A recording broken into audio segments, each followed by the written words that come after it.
more from Miss Garland, who blushed beet red and fluttered her dark eyelashes. "Only 20 years old and a voice like that," muttered Taylor. "Imagine all the trouble waiting for her." "Ah, but she's only a kid," said Ronnie. Then Janie was singing, not a sentimental tearjerker like Somewhere Over the Rainbow, but a comic number, delivered in her throaty voice. She pantomimed innocence with hands pinned into her hips and wide eyes reflecting the lantern light. "Well, I don't know how he does it, but he does it. I don't know how he does it, but he does it. I don't know how he does it, but he does it." The fuddy-duddy watchmaker of the jewelry store. "Everything all right at home?" asked Taylor. "Oh, this is a routine we've been working on. Janie plays the unhappy wife, and I'm the hapless dupe." "Ha, great, as long as you're in on the act." By way of the finale, Janie's voice climbed to a falsetto as she dipped in a mock curtsy. Again, the crowd applauded. "Say, Lieutenant," said Hope, approaching with wife Dolores, "the old ball and chain can sure carry a tune." "I'd like to tell you I had something to do with it," said Ronnie. "But between looking after our daughter at home and all the work she does to put food on our table while I'm off playing Arnie, well, it's probably me holding her back." "Don't you worry, Lieutenant Reagan," said Dolores. "I'm sure when she makes it big, you won't be forgotten." "Uh-oh," said Hope, arching his eyebrows. "When did we convene this meeting of the Ladies' Revolutionary Committee?" Now, walking the studio lot of so-called Fort Roach, Ronnie didn't think to bore the federal agents with memory of all the night's small talk. What else did he recall before the confrontation? It was only a typical Hollywood gathering. Judy Garland and husband David chatting with the musical theater man Vincent Minnelli. Lucille Ball talking with her hands at Ray Milland as Desi Arnaz hovered close by with a cigarette. Bill Holden and wife Artis showing polite interest in the painter Man Ray and his companion, dancer Juliet Browner. And within spitting distance of Ronnie, Flynn, doing his level best to worry the ear off Thomas Mann, informing the taciturn novelist that what he'd really like to do, should I ever have the chance, is write. Acting, I'm afraid, is a profession best suited to trained seals. But Mr. Flynn, the only real misfortune is to forfeit one's own good opinion of oneself. Well, Ronnie succeeded in keeping himself out of that conversation, boring for its lack of clarity. Right around then, he had first noticed Janie speaking to the strange man with the French-sounding accent. The man's dark hair was parted at center and pasted back on his head. It didn't take long to see how disagreeable he was. In his lapel was a blue flower, each of whose petals appeared almost like a flower in its own right. "So I wonder why, in this business of Hollywood," the man was saying, "always it is they say about making money. Curious thing, though, that when we talk of art, and you agree the movies are art, there must be some question this, how much money? I find it somewhat distressful and cause to ask, who makes these movies? What breed of man, I mean?" "Golly, Mr. Avalon, I'm sure I don't know anything about that," Janie said as her eyes met Ronnie's. "I feel awfully fortunate for any part I'm able to play." Ronnie experienced a lung of pride in his chest as Janie went on, and fortunate to be able to provide for my family. Whether a picture is profitable or not, well, I suppose I'd only pick winners if it were up to me. Winners and losers all leaves a sour taste, when the question is art. "Janie," said Ronnie, "who's your new friend, may I ask?" "Why, you most certainly may. This is Paul Avalon, if I have that correct?" "Yes, Mrs. Wyman, it is my pleasure to make the acquaintance of Ronald Reagan. People around here tend to call me Ronnie. A famous motion picture star is what you are, and a lovely lady." "Motion picture star," said Janie. "Well, from your lips to God's ear." "The truth is, Janie's been in this town longer than I have," said Ronnie. Noticing how Janie flinched at his statement, he thought to add, "She's overdue for a breakout, I so happen to believe." "Where are the upright roles for women, may I ask? A woman as honest and true as yourself, Mrs. Wyman, to play some starring part if these money-makers care for such things." "Well, one way or the other, they certainly keep us busy," said Ronnie. "And I wonder why," said Avalon. "You'll have to excuse me a moment," said Janie, while I refreshed my drink. The party reshuffled and dealt out new arrangements. Whereas Ronnie would have preferred to depart within the hour, Janie was electrified and wanted to stay. Ronnie, by then, had to admit he'd become a little tight himself, and that's what he told the agents. So it was that he had again caught the gaze of Mr. Avalon. "How much they make clowns of themselves, no?" Avalon said. Ronnie took another swig from his glass, and Janie, waving her hands, pleaded for Jack Benny and Mary Livingston to please reconcile. The couple continued to pretend their marriage was absolutely no questions about it, done for good, and all on account of Janie failing to commit to appearing on the radio show. They're awfully funny folks, if that's what you mean. Yes, as you say, awfully. I don't suppose you happen to listen to them. I do not listen to radio. For me, it is the arts, not, how do you say, low things. I assure you, they're good people, said Ronnie. For a moment, his English seemed to clarify. And how did we ever really know that, Mr. Reagan? They're friends of mine, said Ronnie. Sometimes bad influences hide right in front of us. They think if we laugh, there's no problem, and we will not ask, we will not question, but of course, we must, yes?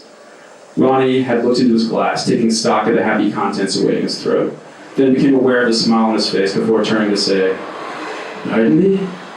The question is one we must heed, I think. What question do you mean exactly? Stop there. So, thank you. What a cliffhanger. Hello. Excited to be here tonight. Thank you so much for having me.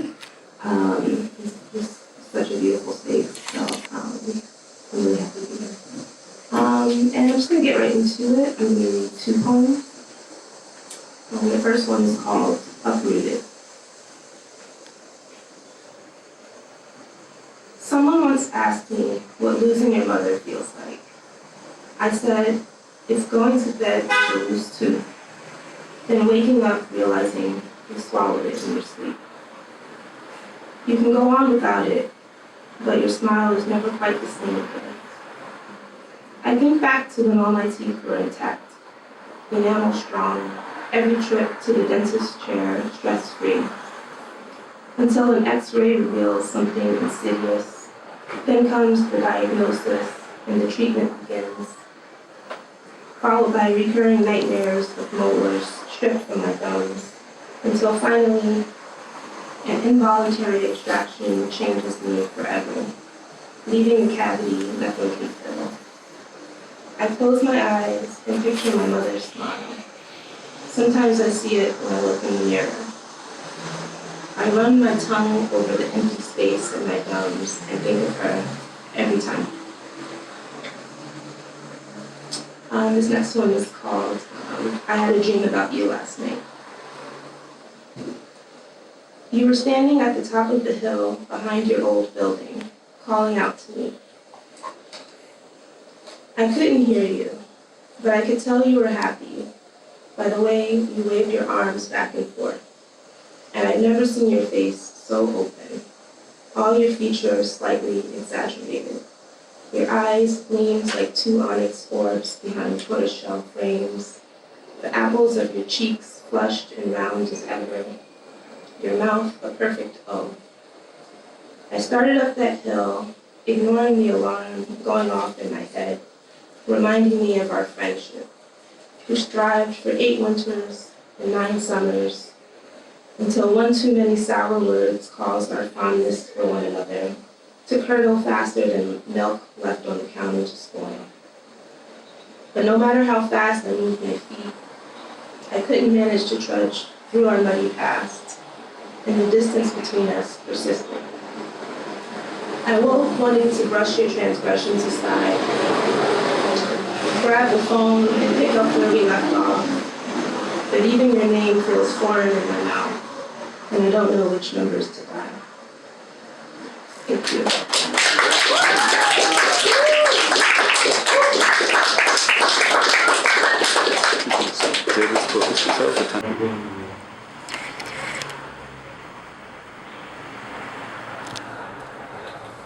Days left 10, money you got 0, money you need 350. The slip is gonna come in the mail like you do every month with the Lysol and the Save the Children envelope looking regular as hell. It's gonna have your name, Michelle A. Sutton on it, and it's gonna say balance, and it's gonna say when the balance due the first of the month. They hiked up your rent $100. They said they was gonna do it, and they didn't lie. Read the slip to yourself, scream shit, then stub your toe on the kitchen table. The old man in 14C gonna hit the wall back. The Banneker homes on 131st and Fred Doug ain't pretty, but it's home. Until now, it's been the same since you moved here when you was pregnant with Fortune. One long gray-ass building, 25 floors, 300-something apartments, 4 elevators that got minds of their own, laundry full of machines that don't wash clothes right, bingo room that the old folks hog up, and a trash chute that smell like rotten milk. Little bit of everybody here. Young people with GEDs, old people with arthritis, folks with child support payments, uncles in jails, auntie on crack, cousins in the blood, sisters hoeing. That's what everybody want to concentrate on. The shit that only happened 1% of the time. Like that boy that got molested and thrown off the roof. Niggas still talk about that like it happened 5 times a week. Don't nobody want to talk about the cookouts with beer and wings and aluminum falling off the grill and you be smelling it and thinking, can I get a plate? The summertime when the souped up Honda Civics bumping Lil Wayne be vrooming through the back parking lot, leaving tire marks. Dudes who be shirtless on small bikes trying to get Malik or some other snot-nose to run to the store. How you take a folding chair outside and cornrow people's hair from sun up to sundown for $25 a pop and make a killing. Don't nobody want to discuss that. You didn't come up here for no shoot-ups. You came up here to make a good life on your own. You couldn't be 25 living with your mother and sisters in the Weldon Johnson houses. Plus Swan, Fortune's father, is here. You gonna go over there and live by yourself, your ma asked? That's what I said, ma, didn't I? Chase after a man who don't want nothing to do with the baby, and how you gonna make for rent? I'm gonna get a job like responsible people. I heard that before.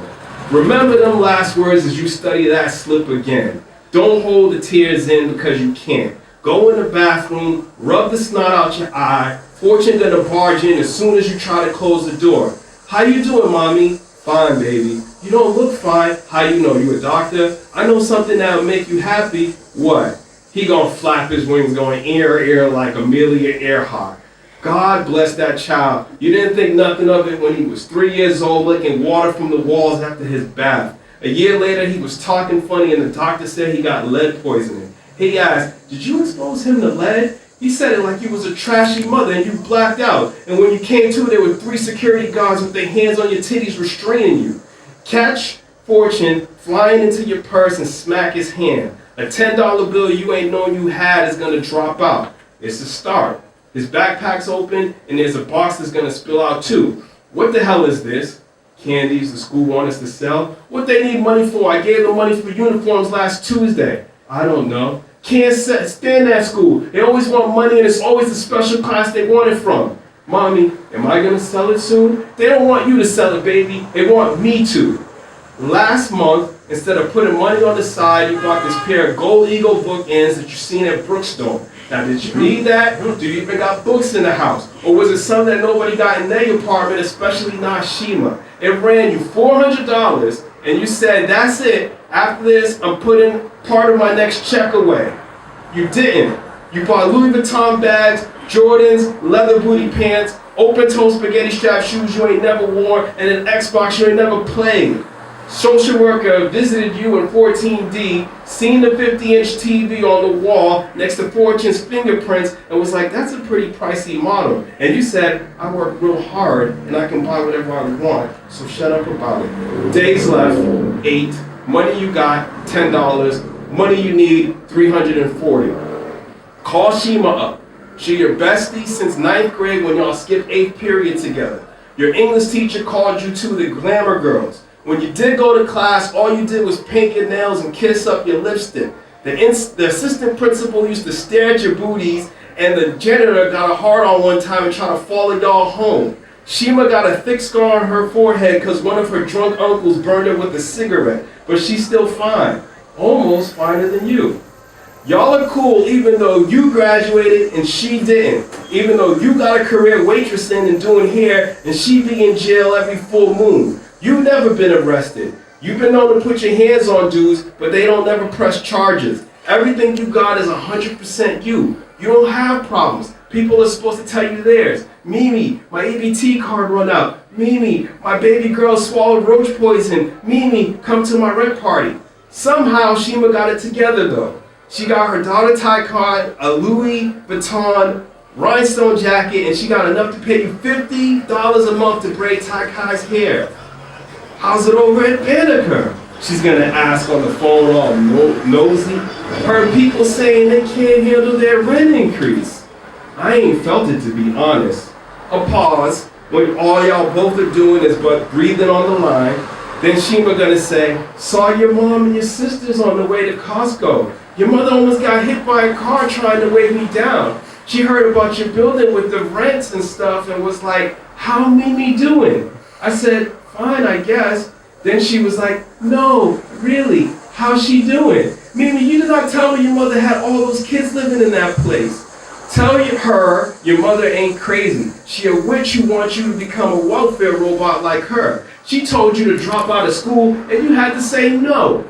She wants you to be like your sisters making macaroni and putting their nasty undone toes on the food tray. If she and your sisters want to sit around fat with bad skin, watching SpongeBob and waiting for some check, they can do that. Meanwhile, you're going to have saved enough dough to move to Westchester. Hell, some of your sister's kids might be able to move in provided they start with that mash and Cheerios all over the floor.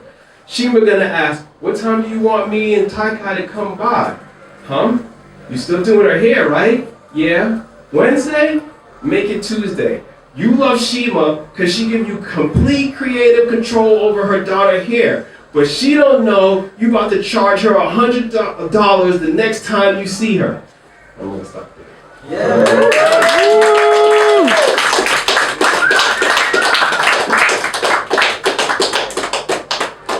Thank you for listening to that. The store's amazing. And they have a men's stuff too.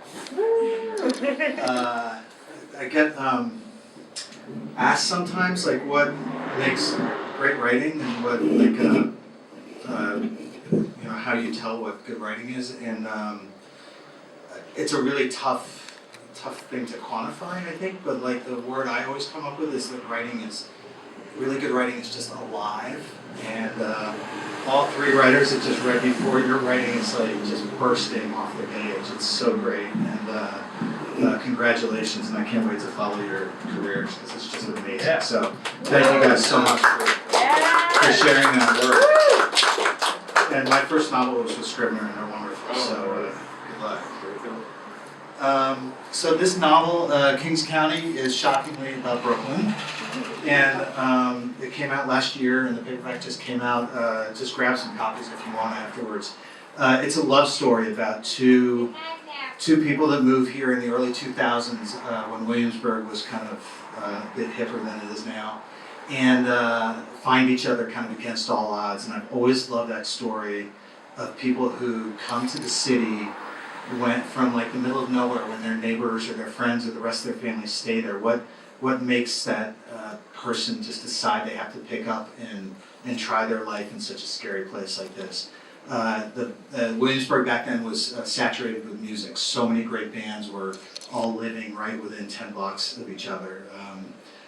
TV on the radio, the Strokes, the Interpol, blah, blah, blah, like so many. And it was really like this geographic, artistic scene that was like so alive and so wonderful. And I was never a musician, but I had just moved to the city, and I loved music, and I was just enthralled by what was going on across the river because I was living in East Village. And so this book takes place in that kind of milieu. And there's a band at the center of it, and I'll just read right from the first chapter about this band and how they kind of find their way to New York City. How had they done it? Talent and ambition, sure, but these were New York words. And while they certainly applied to the Westfield brothers, Audrey, who's the main character of the book, then becomes a manager of indie bands, attributed their success to something less definable, a kind of urgency born of circumstance.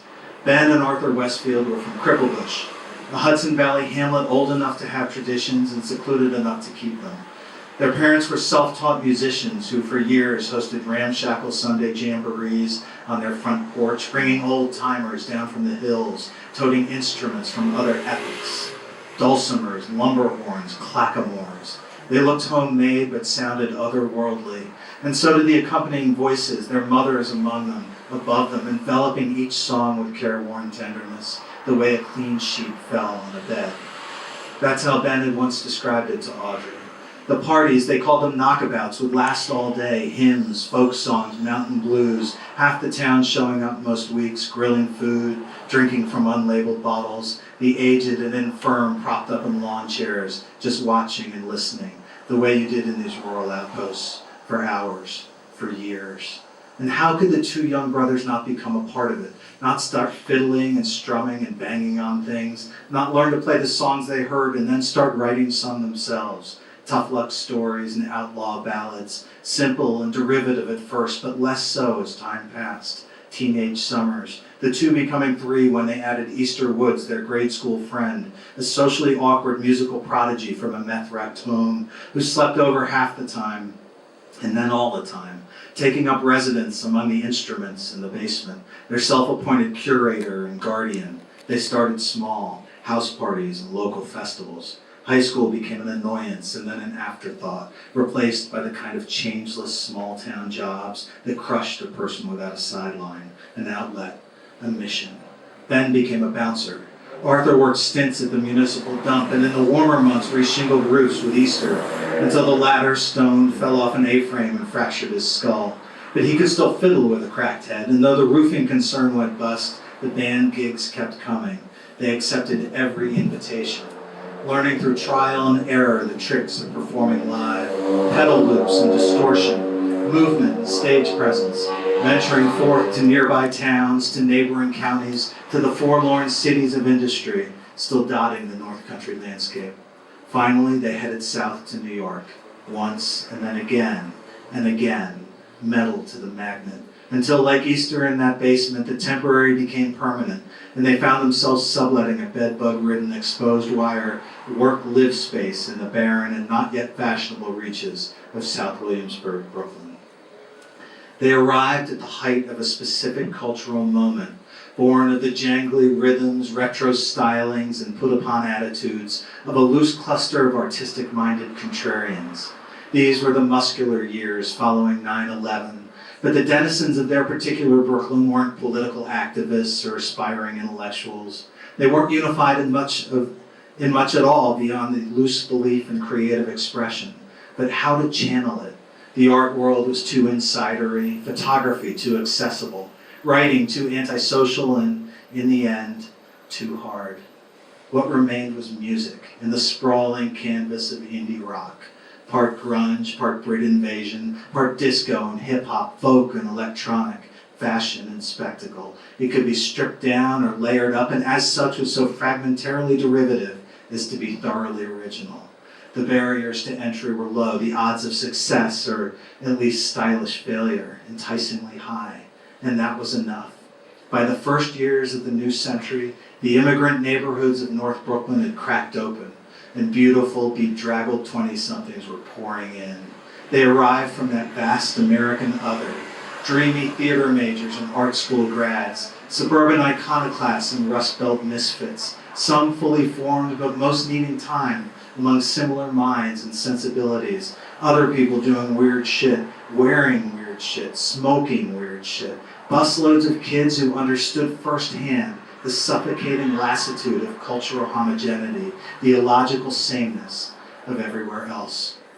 Of course, Williamsburg, the ground zero of this non-movement, had its own indigenous codes, and as it happened just then, the prevalent look was exactly congruent to what Ben, Arthur, and Easter already wore: Carhartt jackets and denim cutoffs, work shirts and wife beaters. And while they understood that irony was involved, they never did comprehend or really care about the complex sociological factors that produced that irony. In a world of layered artifice, they were wholly original. Not that they realized that either. How they'd changed from those early days, grown up physically, acquired the tempered weariness of prolonged creative struggle. Arthur was now a genuine frontman, handsome and charismatic, bending his skinny frame into the songs as if willing them to life. Ben, twice as large, was the sweat-drenched soul of the group, standing center stage, cradling his accordion like a baby in a sling. Tempos and moods, the entire spirit of the show emanated from him. And then Easter and Gatesy, the two always lumped together despite their evident dissimilarity. Easter Woods was shy and aging early but confident on stage as he moved between instruments. while Gatesy, the drummer they found some months ago at a gig in New Paltz after several others hadn't worked out, was a frenetic body of energy perpetually surrounding himself with women he never brought home. His true interest, his real love, being the band itself, its members and music, its currency. In this most anonymous of cities, a band provided identity, community, and cover. Notoriety, if it came, only heightened the experience, the group becoming a separate life force its individual members were forever trying to comprehend and control. You made the band, and then the band made you. Thank you very much.